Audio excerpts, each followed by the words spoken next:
ఆయన ఛత్రపతి ఇప్పుడు ఆయన రాజవ్వాలి అంటే ఒక్క బ్రాహ్మణుడు ముందుకు వచ్చి ఆయనకు పట్టాభిషేకం చేయట్లేదు. ఒక్క బ్రాహ్మణుడు ఆయన బ్రతిమాలుకున్నాడు అందరినీ, రండి దయచేసి రండి, నేను మీ వాడినే కదా అంటే, నువ్వు మా వాడిని ఎట్లా అవుతావురా, నువ్వు మా వాడివి కాదు. ఛత్రపతి శివాజీకి పట్టిన గతి గురించి మాట్లాడుతున్నాను, నీకు నాకు పట్టింది కాదు. ఎవరైతే వారి తరఫున పోరాడాడో, ఎవరైతే వారిని సంరక్షించడం కోసం పోరాడాడో, ఎవరైతే వారి ధర్మాన్ని సంరక్షించడం కోసం పోరాడాడో, ఆయనకు బొట్టు పెడితే నేను తాగాల్సి వస్తుంది శూద్రుణ్ణి, నేను ఎట్లా బొట్టు పెడతాను అని అన్నాడు. లాస్ట్ కు అంబాజీ భట్ అనే ఒక ఆయన పట్టుకుని వచ్చుకుని కాశీ నుంచి ఎడమ కాలి బొట్టును వేలతో బొట్టు పెట్టు. మన దేశంలో మహారాష్ట్రలో ఇప్పటికీ కూడా ఛత్రపతి శివాజీ బొమ్మ పెట్టుకుని శివసేనులుగా కొంతమంది పిలుచుకుంటూ ఉంటారు. ఏ మనుధర్మ శాస్త్రం గురించి పోరాడుతున్నారంటే వాళ్ళు ఈ మనుధర్మ శాస్త్రం గురించి పోరాడుతున్నారు.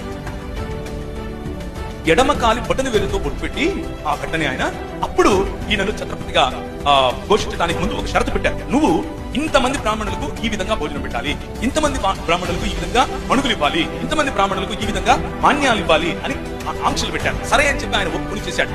ఒప్పుకుని చేసిన తర్వాత సరే ఇప్పుడైనా సరే మరి ఇప్పుడు నేను క్షత్రియుడిగా నువ్వు భావిస్తావా అని అర్థించాడు.